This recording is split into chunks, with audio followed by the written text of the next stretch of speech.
Welcome back to Movie Recaps. Today I will show you a drama, mystery, thriller film from 2019, titled Swallow. Spoilers ahead. Watch out and take care. Hunter, a young woman from a working-class family, gets to move to a very fancy upstate New York house when she marries Richie, a man from a rich family who will one day become the CEO of his father's company. This means she gets to stay at home and be a housewife, so she spends her days decorating the rooms, working in the garden, watching TV, playing games on her phone, and making dinner for her husband. While initially she feels lucky to have him in the house his parents bought for them, Hunter soon realizes their married life isn't as great as she expected. Being alone in a house away from the city, she feels rather isolated, and Richie acts very distant towards her, not really caring about her hard work put into food and decorating, and ignoring her while she talks to him in favor of his phone. One day, Hunter finds out she's pregnant, and while the news excites Richie, she doesn't take it well. It can't be a good idea to bring a baby into this marriage when she is constantly feeling emotionally stifled. Like when the couple goes to have dinner with Richie's parents, Catherine and Michael, and her storytelling is interrupted and ignored in order to discuss business, even if it was Richie the one that asked her to share in the first place. It is during this dinner that Hunter first gets the urge to put something in her mouth, so she takes some ice from her glass and chews on it, causing Richie and his parents to bafflingly stare at her. Some days later, while she's getting the baby's room ready, Hunter is startled by Catherine, who let herself in without even calling first. She came to gift Hunter a self-help book that helped her when she gave birth to Richie. When Hunter invites her to have lunch together, however, she turns her down and leaves after telling her she should grow her hair because Richie prefers girls with long hair. Hunter begins reading the book and finds a piece of advice that says you should do something unexpected every day. This leaves her thinking for a while, and after some hesitation, she picks up a marble and swallows it. Such action makes her feel better about herself. Later at night, while in bed with Richie, her gleeful mood calls his attention. When he asks her what has made her so happy, she says she's proud of herself for having done something unexpected, but she can't bring herself to confess the truth, so instead she says she's chosen a different color for the drapes and asks for his approval. Richie tells her she could never do anything wrong, yet the next morning, when he finds out she's ironed his silk tie and ruined it, he scolds her pretty badly for it.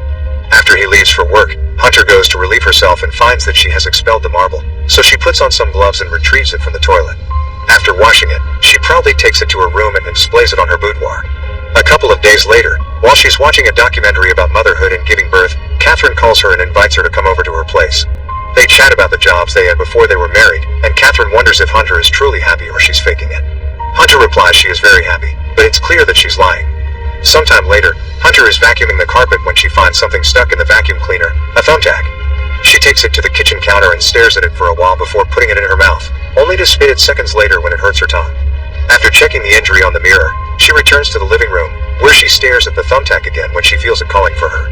Not being able to resist it any longer, she grabs it again and puts it in her mouth once more, and this time, she manages to swallow it. She can't help groaning in pain as the thumbtack makes its way down her throat, but at the end of it, she's still proud of herself. Later that night, Hunter goes to bed after checking her growing belly, but she's suddenly surprised by her husband arriving with a bunch of coworkers to have an improvised celebration.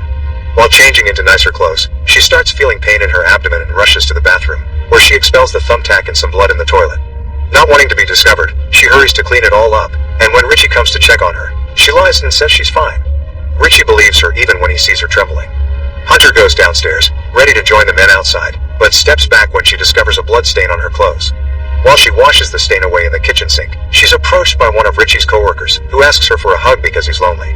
Hunter hesitates at first, finding the idea quite weird coming from a stranger, but she eventually gives in and ends up enjoying the hug, since she's missing that kind of comfort in her life as well. From then on, while working on decorating the house, Hunter keeps on swallowing all kinds of things, like pages from the book, a battery, a lock, and even a little figurine. Every time she expels the objects she swallows, she washes them and displays them on her boudoir like little trophies of her accomplishments. When the time comes to get her first sonogram, the technician notices an anomaly in her abdomen, and Hunter is taken to have emergency surgery to get all the items she swallowed removed. The doctors diagnose her with pica, a disorder that causes people to eat inedible objects. When they go back home, Richie yells at her for having hidden this from him while throwing away all her little trophies in the trash, not understanding she didn't know about this before they got married and that she cannot help it. Richie and Michael take Hunter to see a psychiatrist and expect to be there during the therapy session, but the doctor tells them to leave. While Hunter wishes she could simply have the medication, the doctor points out it won't work if they don't discuss the cause for her disorder as well. Hunter is reluctant to talk about her family, claiming she had a normal childhood and her parents loved her very much. She also explains that she swallows things because she likes feeling the texture in her mouth, especially metals, and the pain caused by sharp things apparently doesn't bother her.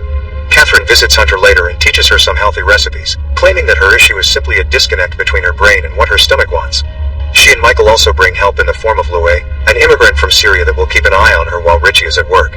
Hunter now feels even more stifled and smothered, because Louie keeps trying to do her everyday chores as if she was invalid, and he dismisses her mental illness as resulting from having a quiet life.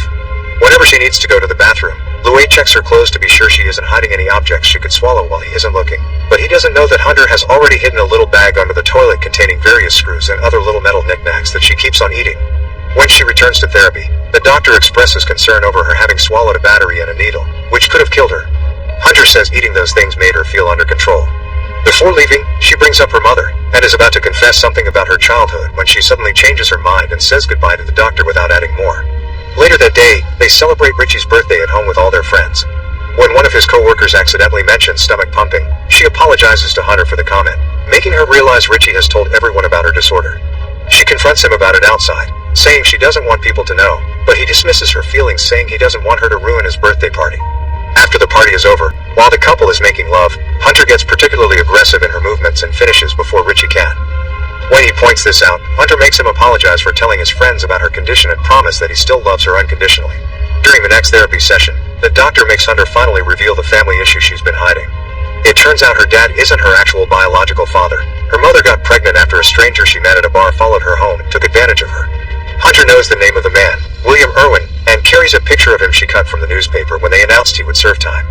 Her mother never considered terminating the pregnancy because she's religious and right-wing, but Hunter promises she's dealt with this whole side of her life. She swears that her mother isn't resentful, that her stepfather was very nice to her, and that her sisters loved her. The doctor thinks this has a lot to do with her disorder and accepts to hug her before she leaves at the end of the session. Richie starts being nicer and more affectionate towards Hunter, and this helps her stop the swallowing urge when she's tempted by the dirt in the garden.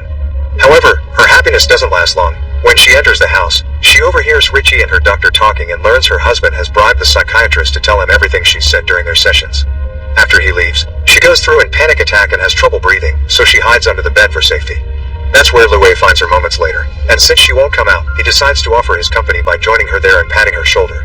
Hunter falls asleep and wakes up in the evening, finding Louie has also fallen asleep under the bed next to her. She takes advantage of this to go to the kitchen and search for something small enough to swallow, which ends up being a miniature screwdriver. When Louie wakes up, he finds Hunter choking on the kitchen floor and immediately calls 911 to take her to the hospital. After undergoing surgery again to remove the screwdriver, Richie and his parents make arrangements to send Hunter to a psychiatric hospital until the baby is born. Hunter doesn't want to go, but she gives in when Michael threatens that Richie will divorce her.